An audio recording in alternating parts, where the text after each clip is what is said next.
Hey everybody, this is herculespetix, founder, curator, docent, and gift shop employee of the herculespetix Academy of Comic Book Studies.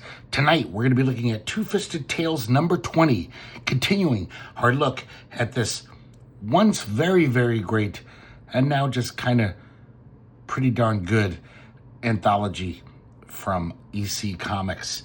Of course, these are reprints. So this was originally published in, I believe, 1953. Maybe we're getting into 1954 already. And once again, we have a John Severin cover. Really nice cover. It's entitled Bugles and Battle Cries. And so once again, John Severin is co-editing this book with Colin Dawkins. I really got to look up this Colin Dawkins guy. I don't know anything about him. But this issue is very interesting. Everything, all the art in it is by John Severin. So basically, John Severin figured, I'm the editor now. I'll just give myself all the art jobs and make a lot of money. It's not the best way to be an editor, I don't think. Of course, he's John Severin, so I want to see as much art from him as I can. But yeah, I kind of miss having Wally Wood and Jack Davis in every issue, and other great people. But John Severin's great, and there you go. We start off with action. Now, all the stories in this issue are written by Colin Dawkins, except the second story, which is co-written by Colin Dawkins and John Severin. So this is another story about Ruby Egg Coffee. This time they describe him as the empire of Ruby Egg Coffee knows no borders. He has many eyes, watching the strange and secret places where the seeds of history begin to stir.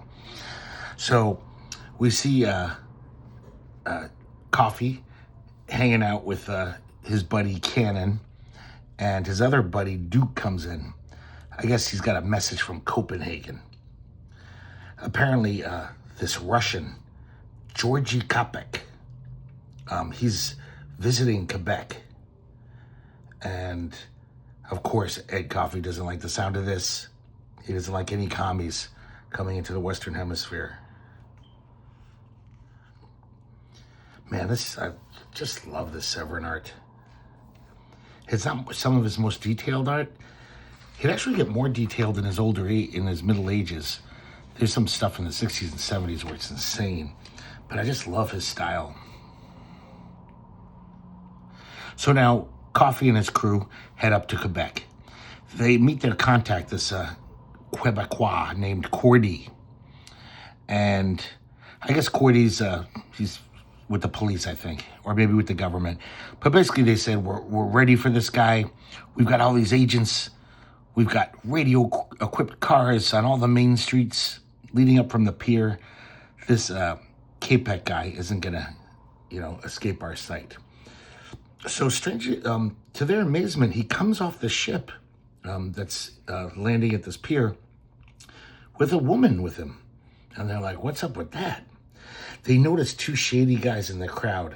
They assume there are Royal Canadian Mounted Police keeping an eye. Because, Canada has this intelligence too, military intelligence. They probably know this commie's in town. So, Capek and his woman get into a taxi. The two shady guys follow. And, of course, Egg Coffee and his pals follow them.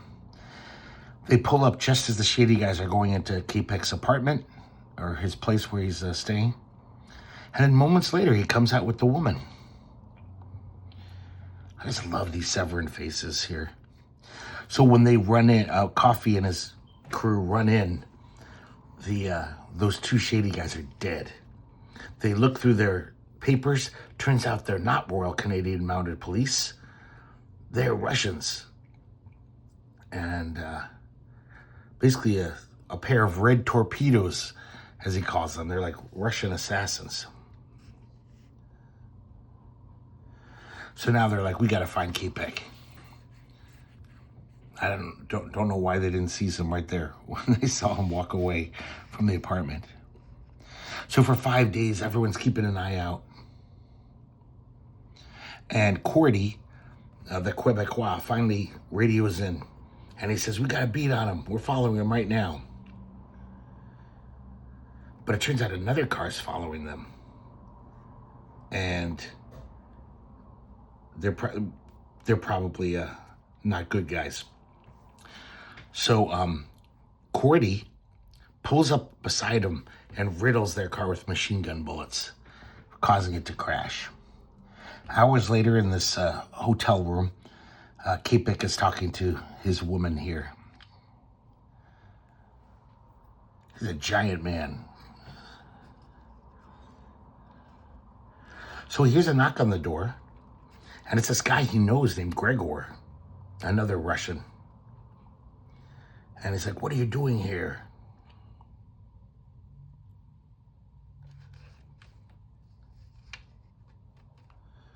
I'm sorry, guys. First, Ed Coffey shows up. And then behind him, these Russian agents show up. And they're like, oh, what do we have here? The traitor and the capitalist pig, Ed Coffey. So, of course, they're going to kill him for leaving Russia. Ed Coffey's signal, Duke, his buddy, was waiting outside the window. He shoots one of the Russians, and then a big fight breaks out, a gunfight, and all the Russians are killed. And then a new complication arises where Capek says, my wife, she's pregnant. She's about to give birth. We got to get her to a hospital, too sweet. And so I guess there's Russian agents waiting outside. So they blast their way out to a car and drive. Now, apparently there's a hospital relatively close in the closest town, but Capek says, no, we must go to this certain hospital. Follow my directions. And with amazing specificity, considering he's from Russia, he directs them right to this hospital, another hospital. They get the wife inside, and I guess the Reds pull back. They're not going to attack anymore. And when they go inside, Capek is happy as a clam. He's like, my wife just gave birth to a healthy young son. And Coffey asks him, how come we came so far to find this hospital? And he says, I have traveled half the world to get to this hospital. You see, we crossed the border on the way here. This is in upstate New York. And I will gladly pay the price for all of my crimes against America. But my son is now a U.S. citizen since he was born in New York. And that was worth all the risk I took. Kind of a cute little story. Next, we have Warrior. This is the one co-written by Dawkins and Severin. And it's interesting reading these stories, is like definitely seeing the political sentiments, the differences between Kurtzman and Severin.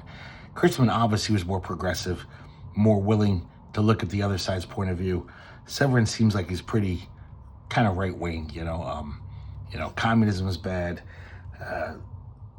We weren't so bad to the Native Americans, stuff like that. I guess I'm getting ahead of myself because we'll see that in this story. So this is called Warrior, and it's about Washakie, the great war chief of the Shoshone. Apparently the Shoshone hate the Crow and the Sioux. And he's getting old, and basically he's made a treaty with the white man. And he tells his tribe, never again shall we raise our arms against the white man. They promised us this beautiful reservation, which, from what I know of history in America, none of those reservations were beautiful. They gave them the shittiest land. And when the land turned out to have resources on it, they kicked him off that land and put him on even shittier land. So, but he believes the white man here. Some young guys in the tribe don't like this.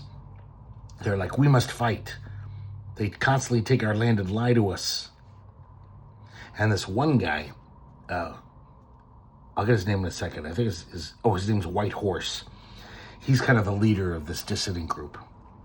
They don't like the fact that Washakie wants to just, whatever, settle down on this reservation and leave the white men alone. So they basically start raiding white settlements. Of course, just as Washakie feared, the cavalry come in, punish them, basically probably kill a lot of them. And the few, I guess there's a bunch of survivors, including Whitehorse. They kind of come back to the village with their tail between their legs. And Washakie basically says, see, I told you. If you follow my words from now on, you're willing to come with us. Now, most of these guys still aren't convinced. They're like, this is our land. We don't want to leave it. We'll fight to keep it. Washakie's too old. We need a warrior. So a bunch of them say, we're not going with you. We're going to stay with Whitehorse and fight. Now Washakie goes into his tent and kind of makes a little soliloquy. And he's speaking out loud to no one. And he's basically saying, many summers I've led the Shoshone to battle. Before Whitehorse, even was knee-high to a grasshopper. So he makes a decision. He puts on his war paint, which he hasn't put on in forever, and puts on his headdress, and he heads out to basically to attack the Sioux. So he's going to prove that he's still a tough guy by attacking other Native American tribes instead of fighting a white man who keeps killing them and pushing them away. But he does it very well. He's still got all of his skills, even though he's an old man. He sees these 4 Lakota/Sioux, and he first kills a straggler, and then slowly, using clever tricks that he's learned over the decades, takes out all the other guys. I kind of like this page. These pages are just little square panels.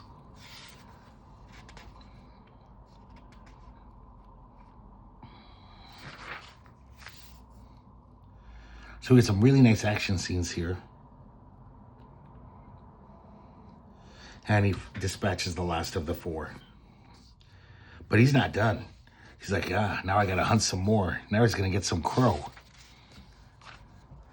So he's been gone from the village for a bunch of days. Whitehorse has taken advantage of this to basically try to convince everyone, like, Washakie's too old. He's gone. So he's probably gone off to the woods to die. Follow me now. But right then Washakie appears, and he basically tells them all he's done. He's got scalps to prove it, I guess. And basically just brags about himself for 4 panels. Who among Shoshone has done these great things? Who is so great a warrior as Washakie? Oh, Washakie is like the golden eagle and like the gray wolf. And everyone kind of agrees and just says, you are Washakie. You're pretty fucking awesome. And then they start playing YMCA and Washakie starts dancing. Just kidding. So even Whitehorse now kowtows to him. And, oh, great is Washakie. Whitehorse is nothing. Wow, this really is kind of like what we've seen in the past 8 years. This guy totally, bows down before him. And so he's like, now does Washakie lead his people to their new home in the Wind River. Footnote. The beautiful Wind River Reservation in Wyoming was a prize Washakie won for this people by his loyalty to the U.S. government. I should look into this. I really doubt this is as happy ending as they make it out to be. Just the little I know of history, those things usually didn't end well. We have a 2-page letter column.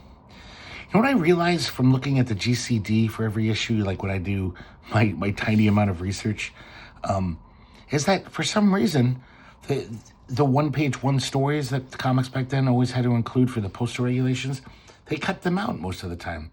We've seen a bunch of them, but about half the time or more, they don't have them. And what's really annoying is they don't have them so they can do this dumb fine arts page. even though I gotta say this is one of the nicest drawings I've ever seen. Usually the drawings are from 6-year-olds, which is kind of cute. But I mean, some of those stories were written by Kurtzman. Some even have little tiny illustrations by Kurtzman and Severin. So apparently this issue is supposed to, the original issue had a Severin little illustration for the story. It's really annoying that they did that. Next we have Homemade Blitz. So now I think they're trying to cook up another regular character here. And so it's London, 1939. World War II still hasn't really started. It's still a few months away. But there's still a homemade blitz going on in England because the IRA have been planting bombs everywhere. And the page opens up explosively as we see one of these bombs go off in the middle of a street. And John Severin writes, "The men who do it think they fight for Ireland's independence, but responsible Irish leaders do not approve their activities." So now we meet our hero, the Scotland Yard inspector. His name is Noel Bews, B-E-W-S. So he's reading about these bombings, and he really wants to capture these guys. All of a sudden, another bomb goes off while these guys are chatting. God, this art is so nice, even though it's not crazily detailed. It's just a great line. Just beautiful inking going on here. So he, of course, he rushes to Piccadilly Circus where it sounds like the bomb came from. All these policemen are around after the bomb went off, and none of them notice this giant package sitting on the street. And of course, he says, what the hell's that? His spidey sense tingles. He walks over there, opens it up, and he finds gelignite. Basically 8 little sausage rolls of gelignite. He separates them so that they don't go off. If one goes off, it won't set off the others. And there's no water to put them under because that would neutralize them. So he slowly cuts them open. And they put them in cigar boxes and take them to the station house where they douse them in fire buckets. I would take them to a local park. I'm sure there's a lake there. You could douse them in. Kind of weird. There's also an interesting thing about just like how different times were then. Or this could just all be in Severin's mind. I guess they have a lead on a bunch of these IRA guys hanging out in London. This one guy asked Bews, "Will you take guns on the raid?" And he says, "I think not, Chief. I don't want to start an arms race. The Irish will fight with their dukes if we aren't armed." So these IRA guys who are indiscriminately bombing places where they know there's civilians and probably some will die. But if the Scotland Yard guys come in without guns, they won't just shoot them down. They'll play fair. So later on, they knock on the door. They basically say, "In the name of the crown," and they bust in. The Irish guys go, "Erin go bragh," and a big Donnybrook starts. All the Irish guys are arrested. Bews wins the whatever, some kind of medal. The Victoria Cross. But the story's not over, even though it is. This is a much of a addendum. So apparently some like thug, underworld type guy, because Bews knows everyone in the city. He knows all the criminals. He calls him and says, "You got a minute, Governor? Meet me tonight at Joe's Billiard Saloon, and I'll show you something." So, of course, his colleague is like, "You can't go down there alone. It's one of the toughest dives in Soho." He says, "Don't worry about me. I'll keep my eye open." So he meets this guy who's like his contact, the guy who called. He leads him to the saloon, and when he opens the door, there's the cream of London's underworld is there, all there, raising a toast to him, and they're all offering him drinks and a cigar. And they basically invited him there to thank him, even though they were all criminals that he would arrest. But they're like, You know, you saved some of our lives down in Piccadilly the other night. A lot of our boys were down there. If that bomb went off, we would have been killed. So they basically, give him a hip, hip, hurrah. They also give him this little medal that they made. And the next day, he goes to a jeweler's and gets a case that'll fit 2 medals in it. He's going to put them together.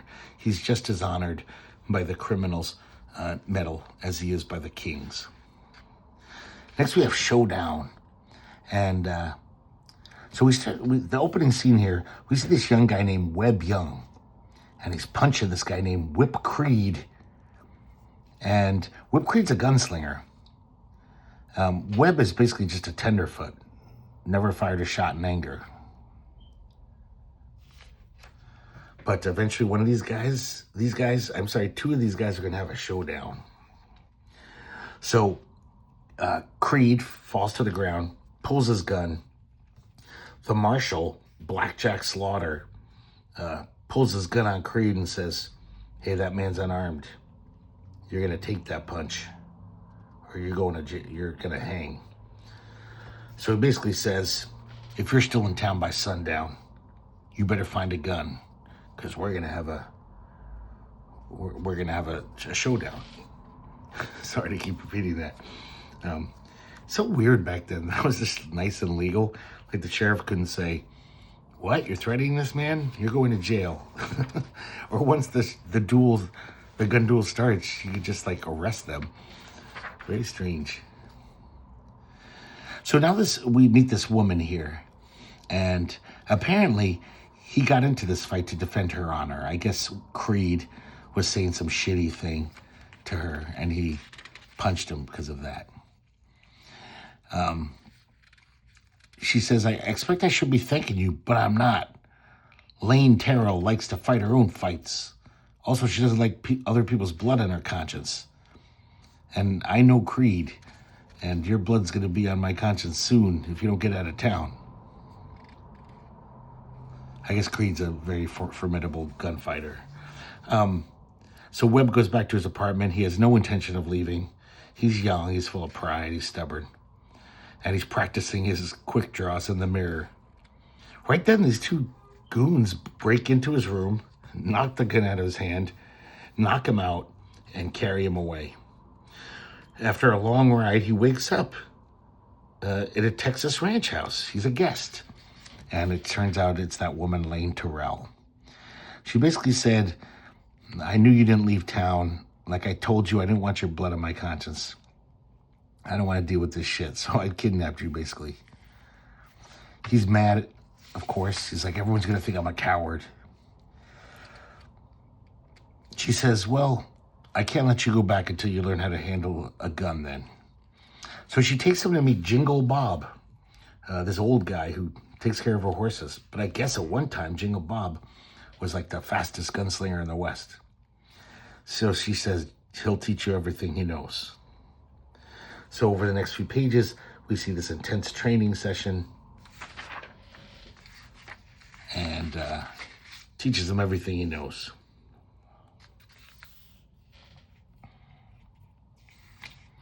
So this goes on for, it looks like weeks, or at least a lot of days, because, he keeps saying, Jingle Bob says, "I need more time."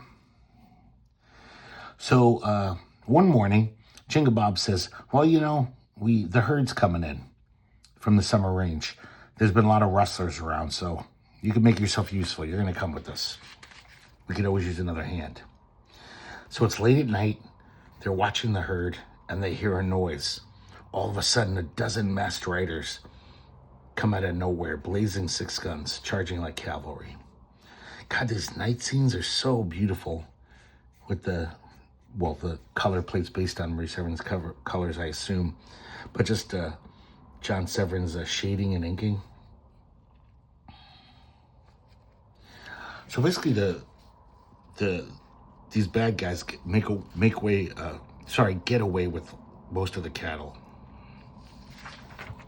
These wrestlers. So Webb sees one of them outlined on a hill because it's very dark. He shoots him and kills him. Now, when the guys kind of get their wits about them, the rustlers kind of ride off with the cattle. They all get together, and they find Jingle Bob dead. Now, there's a spur on the ground. So apparently, I think it's in Jingle Bob's hand. So apparently, the person who killed Jingle Bob was close enough for Bob to rip the spur off of his boot heel. So Webb says, guys, I'm going back into town. I'll never stop until I see those killers hang. He assumes the rustlers must have went back to town. So when he gets to town, he sees Whip Creed. Whip Creed actually says, relax, hombre. Everybody knows I could take you. I'm willing to forget all about it. Keep out of my hair and I'll let you live. And Webb actually feels ashamed of himself that he feels this wave of relief. But then when Creed turns to walk away, he stiffens. He notices that he's missing a spur, the star-shaped spur. Webb hands it to him as if he just lost. He said, hey, did you drop something? Is this yours? And he says, oh yeah, I couldn't mistake it. It's handmade. What's the matter? And then, of course, he accuses him, you murdered Jingle Bob. I'm going to kill you. And I guess Jingle Bob's training paid off because he beats Creed to the draw and shoots him dead. And then he talks up to heaven to Bob. That's one for you, Jingle Bob. And there you go. All in all, a really fine issue. Just once again, I can't help but being disappointed compared to the first 18 issues of this comic that Harvey Kurtzman edited. Well, for the most part. And it's definitely a bring down in quality. But I mean, a whole issue of beautiful John Severin art. And the writing's not horrible. It's just not nearly as good as Harvey Kurtzman's stories. So I really shouldn't complain. It's just hard to not compare the two. And it's sad that Harvey Kurtzman was so busy with Mad at the time that he couldn't work on Two-Fisted anymore.